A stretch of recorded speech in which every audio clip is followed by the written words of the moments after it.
Hello and welcome to my channel. This is Savita and you are watching Savi's Creation. My apologies to my followers for not posting any videos for the past few months. After my trip from India, I was trying to catch up with my pending projects and people wanted me to finish the puja cabinets in time for the Navratri and the Diwali celebrations. This kept me very busy throughout and was not able to find any time to edit and post videos. I hope I will be more punctual hereafter in posting videos.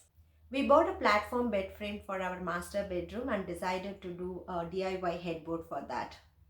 I had very nice ideas for making DIY headboard and finally wanted to make one with a door. So I started searching for a nice door in Facebook Marketplace. One day I found a very beautiful front door and immediately bought it. But I was not able to complete this project for the past 2 years. Finally, after my trip from India, I was able to complete this project. I love this headboard very much because it is very unique and rich. I'm very excited to show you this headboard, so without any further delay, let's jump into the video. This is the old door I was talking about. This door must be at least 50 years old and had been painted several times over. Notice how the paint has started bulging up and flaking off at some places. I need to remove the layers of paint before I paint this door. But sanding off all this paint is not an easy job since it has a lot of uneven surfaces. There is no way I can use sanding machine or sanding blocks. I have decided to go with liquid stripper, which is a harsh chemical. I never like to use this since it has a strong odor and it can cause skin irritation if it comes to contact. With no other option left, I went for it. I took my husband's help for this. But first, I would like to cut the door to the size of the bed frame. The space at the bottom of the door after the inlay design was more. I would like to equalize the space in the top and the bottom. I have marked the excess length at the bottom. Luckily, it was exactly the same fit I needed for the bed frame. Using a jigsaw, I have sawed off the extra length of the door. Then comes the paint stripping job. Use a good face mask and gloves to protect. He started working on small areas. First pour the stripper and spread it using brush.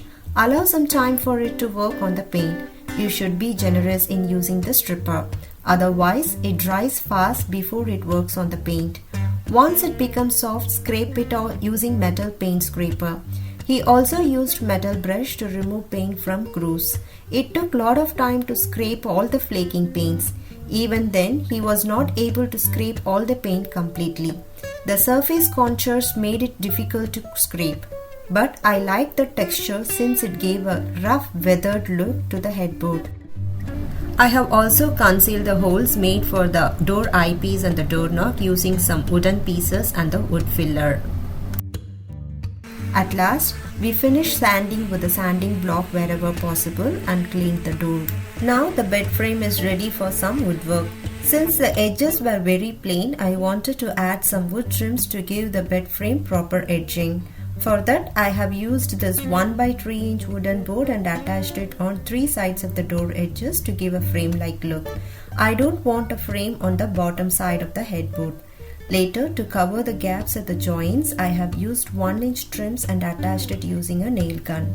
For decorative purposes and also for a better look, I have used 2-inch decorative trim and attached it as shown in this video. You can see that I have made a miter cut at the corners for a professional finish. I don't want to cover the door handle holes since that will be located at the bottom side of the headboard and covered by the mattress. With this, all the woodwork is complete and it is time to start the most fun part, painting. I wanted to paint this headboard to match my dresser. I had painted this dresser with 3 different shades of blue and with some pink and finished with a gold touch. So I'm going to paint the headboard with a matching combination. First, I have painted the whole door with dark cobalt blue from Bher. I gave 2 coats of this paint and allowed it to dry.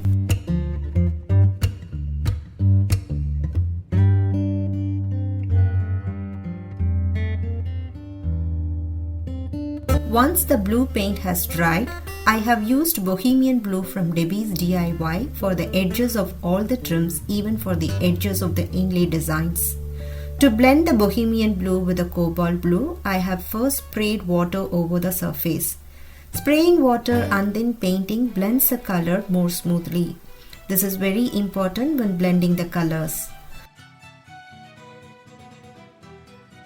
Once I am done with the Bohemian blue, I have applied kissing booth from Debi's DIY on the inlay designs. This is slightly pinkish color. I just applied a very light coat. I have also applied this at random spots on the trim. When you do your painting project, don't hesitate to play with colors. Try all the possible techniques. Each time you will learn something new. Your mistakes are a better tutor than anybody. I am again applying a very thin coat of cobalt blue on the inlay designs over the kissing booth. I want the kissing booth to stand out from random spots.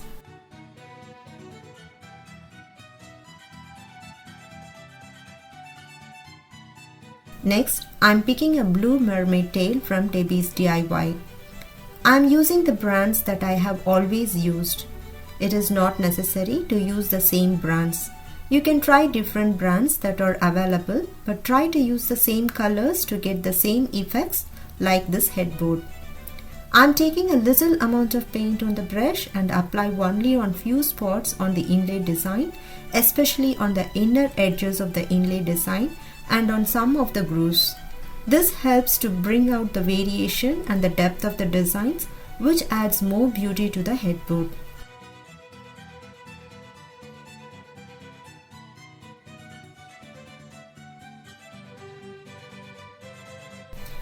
To add more depth to the grooves and to highlight the inlay designs, I have used black on certain parts of the grooves and also on some parts of the decorative trims. If you notice, I have also applied kissing booth and mermaid tail on the trims. I sprayed water to blend the black color with the other colors. I felt that I am done with painting the headboard and it's time to conceal the paint. Usually I use water-based polyurethane to conceal, but here I was in a hurry to finish this project. I waited for the paint to dry and used oil-based polyurethane and sprayed all over the headboard. It is very important to use proper face mask and make sure you do this in a well-ventilated area since inhaling is very harmful. This polyurethane dries very fast. For the final touch, I have used gold ribbon buff. This is a gold gliding wax which you can apply using your finger to add golden touch to your project. I have applied it on most of the embossed part of the inlay design and on the trims. However, I was still not satisfied with the depth and contrast of black applied on the grooves. So I used some black wax on the grooves to highlight the inlay designs. At last, I felt this headboard was complete and I am very happy with the outcome. I did not want to add more to this and it is ready to hang on the wall. Hanging this heavy headboard on wall is little tricky. It is important to make use of proper materials for a safe installation. After a lot of research, I choose to use this 12-inch French cleats. This pack has two pair of cleats where one goes on the headboard and the other goes on the wall. The package is self-explanatory and tells you how to use this to hang anything heavy. You should pay attention while taking measurements. Also, when fixing it to the wall, make sure that you use proper anchors and screws to hold the weight of this headboard. It is all done now finally. I love this headboard. It is perfect for our calking size bed and the colors blend well and gives a rich look to this bedroom. I am so happy that it came out very well. Hope this helped you to build your headboard. Just give it a try and I am sure you will love it. Thanks for watching.